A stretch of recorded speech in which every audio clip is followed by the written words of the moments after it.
দেখো একটা slide callipers দিয়ে একটা ঘনকের এক পৃষ্ঠের ক্ষেত্রফল পরিমাপ, ঘনক তো তুমি জানোই, দৈর্ঘ্য প্রস্থ উচ্চতা সবার সমান সমান দেখাইছি তো ঘনক। তাহলে ওই ঘনকের এক পৃষ্ঠের ক্ষেত্রফল, একটা পৃষ্ঠের ক্ষেত্রফল বের করতে যাচ্ছি আমরা। ঘনকের এক পৃষ্ঠ কোনটা বলতে বোঝাচ্ছি জানো? দেখাই তাই, এই জন্য তো কঠিন, পার হতে হলে তোমাকে কষ্ট করতে হবে। এই যে এটা অনেকগুলো পৃষ্ঠ, দেখো ঘনকের পৃষ্ঠ কটা আছে টোটাল? আচ্ছা বলো তো, ঘনকের 6টা।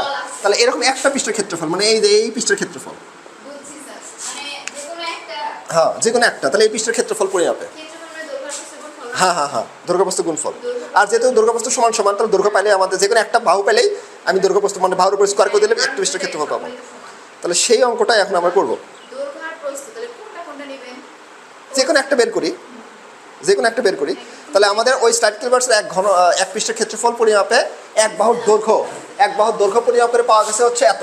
তাহলে এটা কি স্লাইড ক্যালিপার্স তুমি মাপছো না? এটা স্লাইড ক্যালিপার্স তুমি মাপছো না? তাহলে স্লাইড ক্যালিপার্স তুমি মাপছো, এটা এক বাহুর দৈর্ঘ্য পরিমাপ করে পাইছো। তাহলে এটা স্লাইড এল মাপছো 6.48। এটা কি স্লাইড ক্যালিপার্স মাপছো না? দৈর্ঘ্য মাপছো না? তাহলে স্লাইড ক্যালিপার্স এল পাইনি আমরা, তো এল এর মান দেওয়া আছে এত।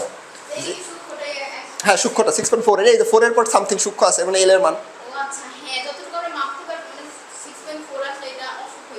হ্যাঁ 6.4, 6 হলো ঠিকঠাক ছিল, 6.48 তাহলে সূক্ষ্ম ঠিক ছিল যদি প্রধান এল এর মান দেওয়া থাকে। এল এর মানই তো দেওয়া আছে আমার, মানে মূল স্কেলে পার্থ দেওয়া নেই। হ্যাঁ 6.48 হচ্ছে অ্যাকুরেট। হ্যাঁ হ্যাঁ, এই প্রধান স্কেলে দেখো, প্রধান স্কেলের পার্ট 6.4 পর্যন্ত মাপছি। তাহলে এম এর মান হচ্ছে প্রধান স্কেলের পার্ট, মূল স্কেলের পার্ট 6.4 সেন্টিমিটার। ভার্নিয়ার স্কেলে 20 ঘর, ভার্নিয়ার স্কেলে 20 ঘর, মূল স্কেলের 19 ঘরের সমান। 1 মাইনাস ছোট বাই বড়, 19/20 এত মিলিমিটার আসে, তাই না? এটা মনে রাখার টেকনিক, 1 মানে ছোট বাই বড়। 0.5 না 0.5?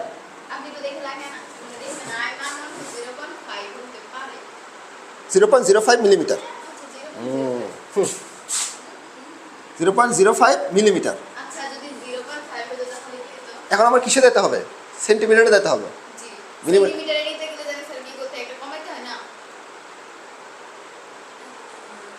তাহলে সেন্টিমিটার থেকে মিলিমিটার থেকে সেন্টিমিটার দিতে হবে। তাহলে 10 মিলিমিটার সমান সমান 1 সেন্টিমিটার। অতএব কত মিলিমিটার? 0.05। এত মিলিমিটার সমান কত হবে? 0.05 ডিভাইডেড বাই 10। তাহলে এটাকে 10 দ্বারা ভাগ করতে হবে। তাহলে 0.05 ডিভাইডেড বাই 10 এত সেন্টিমিটার। তাহলে সব একক আমি সেম এককে নিয়ে নিলাম। 0.005 সেন্টিমিটার। হ্যাঁ,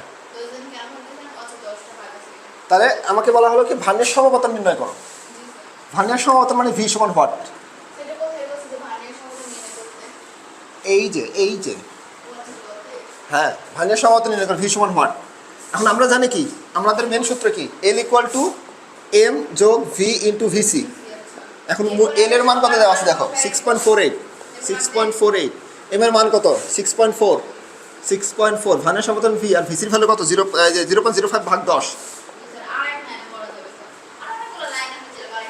তুমি চাইলে বাড়াতে পারো, করতে পারো। ভির মান আসবে হচ্ছে আমার কত? 16।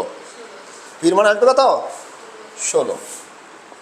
ঠিক আছে, এটা হচ্ছে আমার ভার্নিয়ার সমপতন। ঘন নাম্বারটা আমরা পরে করবো, ঘন নাম্বারটা তোমার থিওরি এখনো পড়ায়নি, বুঝতে পারছো?